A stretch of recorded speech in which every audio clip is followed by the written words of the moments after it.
தமிழ்நாடு சட்டசபையில இன்னைக்கு ஒருத்தர் சட்டையை பிடிச்சி ஒருத்தர் அடிச்சுக்கல.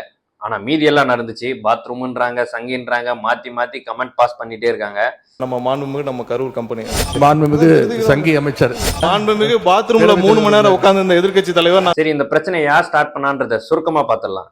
டிஎம்கே உடைய எம்எல்ஏ செந்தில் பாலாஜி இபில இருக்கக்கூடிய பிரச்சனையை லைனா பாத்தீங்கன்னா லிஸ்ட் அவுட் பண்ணிட்டு இருக்காரு. ரீசெண்டா வந்துட்டு கரண்ட் பில் அதிகமா வந்திருக்கு. இபில வேலை செய்யறவங்களுக்கு ப்ரொமோஷன் கரெக்டா தரணும். அதுக்கப்புறம் இபி கட் ஆயிடுச்சுன்னா அதுக்கு நம்ம கால் பண்ணி கம்ப்ளைண்ட் ரைஸ் பண்ணுவோம். அந்த நம்பரை பாத்தீங்கன்னா இப்ப சேஞ்ச் பண்றாங்க.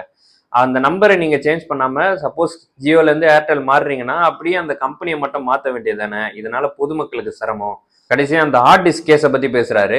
இந்த எவிடன்ஸை காணோம்னு பீட்டர் விட்டுட்டு இருந்தாங்களே, அந்த கேஸ் தான். 18 ஹார்ட் டிஸ்கில் காணாமல் போயின, அவற்றின் முக்கிய ஆவணங்கள் எல்லாம் அதில் இருந்தன என்று ஒரு கருத்தை வெளியிட்டார்கள். இந்த கேஸை பத்தி கேட்கும் போது மாண்புமிகு அமைச்சர் சிடிஆர் நிர்மல்குமார் அவர்கள் குறுகலை போடுறாரு. ஹார்ட் டிஸ்க் காணான்னா 38 கிடைக்கப்பட்டிருக்கிறது. மாண்புமிகு மின்துறை அமைச்சர், மாண்புமிகு பேரவைத் தலைவர் அவர்களே, நான் கடைசியாக தான் பதில் உரை சொல்ல நினைச்சேன். ஏன்னா இந்த வழக்கை பற்றி பேசியதனால் இது உடனே பதில் சொல்ல நினைச்சோம்.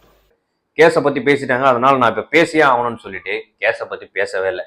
அது ஒண்ணு இல்ல, கீழே போட்டு போல நம்ம அமைச்சர் டிசைனா ஏதாச்சும் ஒரு ரீசன் சொல்லிட்டே இருப்பாரு. அதே மாதிரி இன்னைக்கு டேபிள் ரீடிங்னு ஒரு புது ரீசன் ஒன்னு சொன்னாரு. ரீடிங் எடுக்காமல் நேரடியாக போய் ரீடிங் எடுக்காமல் அது வந்து டேபிள் ரீடிங் என்ற பெயரில் போட்ட காரணம். அதுக்கப்புறம் பாத்தீங்கன்னா அந்த கேஸை பத்தி பேசாம கரூர் கம்பெனின்னு சொல்லி டைவர்ட் பண்ணிடுறாரு.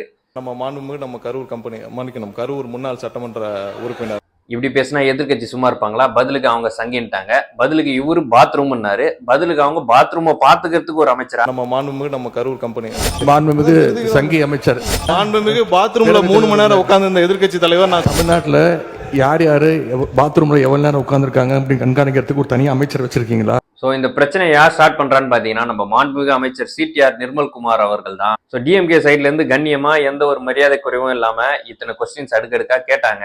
அது கேட்ட கேள்விக்கு பதில் சொல்லாம டைவர்ட் பண்ற மாதிரி கரூர் கம்பெனி அப்படின்னு சண்டையை ஸ்டார்ட் பண்றாரு.